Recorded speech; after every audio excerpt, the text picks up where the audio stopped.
Hello students, in our 8th lecture we will be starting with a new topic, respiration in plants. All living organisms, they require energy for the various phenomena and the metabolic activities they are performing for their life. So to start with, let's see what actually respiration means.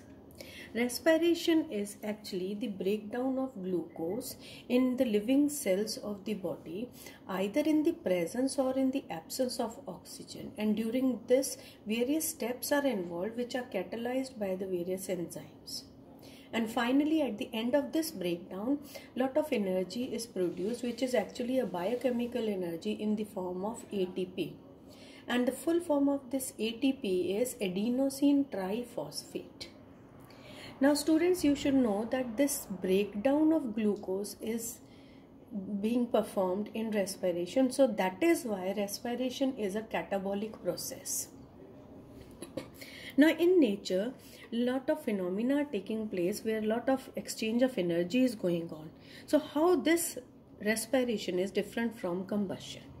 So let's see, respiration is actually inside the body of living cells, and it is a biochemical process, but a very slow and a stepwise phenomena catalyzed by enzymes. But if we see combustion, it is a non-cellular phenomena without any multiple steps. In a single step, it is completed very fast without any enzyme. So it is a physiochemical process. Now if you see, in case of respiration, lot of energy in the form of biochemical energy, ATP, is produced. But in case of combustion, the energy which is produced is either in the form of heat and light.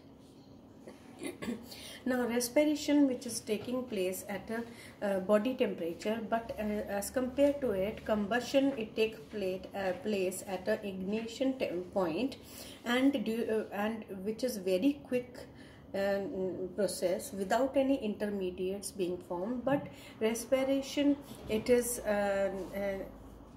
taking place at body temperature, and during the multiple steps, various intermediate products are being produced. Now during respiration, either it is in the presence of oxygen or in the absence of oxygen. So respiration is of two types, aerobic respiration and anaerobic respiration. Aerobic respiration is oxygen independent, and always glucose is broken down in the presence of oxygen, controlled by various enzymes, and it is complete breakdown of glucose to produce carbon dioxide and water, which are actually non-toxic products. And at the end, during this, lot of energy as 38 ATP molecules are produced. On the other hand, if you see students, anaerobic respiration, it is being performed by unicellular organisms, one thing. Secondly, it is a phenomena where no oxygen is utilized.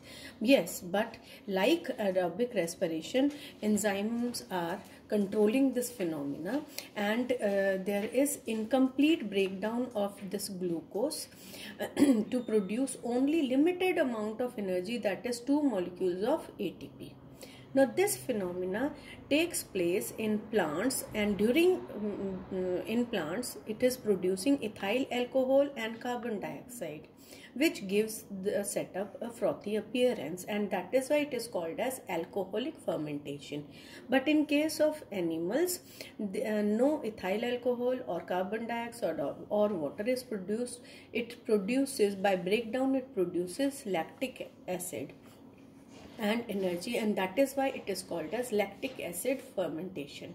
And students, you should know that human body mainly undergoes aerobic respiration, just like all higher category plants and animals. But whenever we require large amount of energy temporarily our body can along with aerobic respiration perform lactic acid fermentation. And you have seen in case of athletes, when they run on the track, they feel pain because during that time this phenomena takes place and lactic acid is generated along in the muscle tissue. Now, in your syllabus, we have only the mechanism of aerobic respiration and not of the anaerobic respiration. And in this, the various steps involved, they are, the very first step is glycolysis.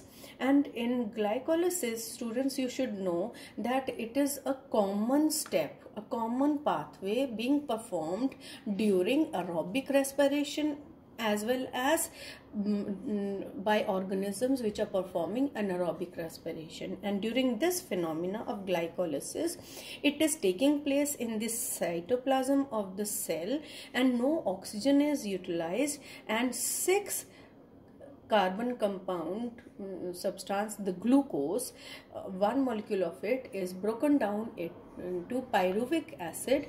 2 molecules of pyruvic acid are formed, and you should understand that pyruvic acid is a 3 carbon compound which has been formed from a 6 carbon compound glucose. Now this pyruvic acid then is in the cytoplasm itself is converted into a 2 carbon compound product called as acetyl coenzyme A. And this acetyl coenzyme A will now be carried over from cytoplasm toward the mitochondria. So the whole scene of respiration phenomena will shift from cytoplasm to mitochondria. And in the mitochondria, in the presence of oxygen, a cyclic phenomena is performed, and that cyclic phenomena is called as Krebs cycle, according to the name of the scientist who described this phenomena called Krebs. So in this phenomena, acetyl coenzyme A is oxidized, passing through various intermediate compounds, finally into carbon dioxide and water, and along with this, lot of electrons are exchanged. Now this cyclic phenomena is also called by the name as citric acid cycle, because one of the intermediate compound formed is citric acid. And this same Krebs cycle or citric acid cycle is also called by tricarboxylic acid cycle, because one of the intermediate compound is tricarboxylic acid. So students, you should know that the Krebs cycle is a cyclic phenomena, and the starting product is acetyl coenzyme A, and the end product formed is carbon dioxide and water, and a lot of electron exchanges there. But you don't have to undergo and understand what are the various intermediate other compounds.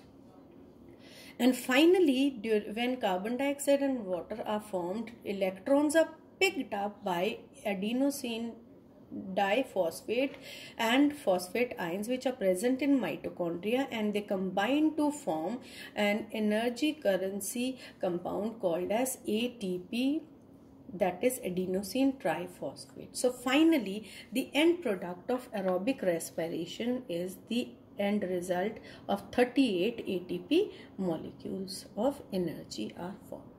So this is what we are going to understand, what respiration is, what are the types of respiration, and mechanism of aerobic respiration.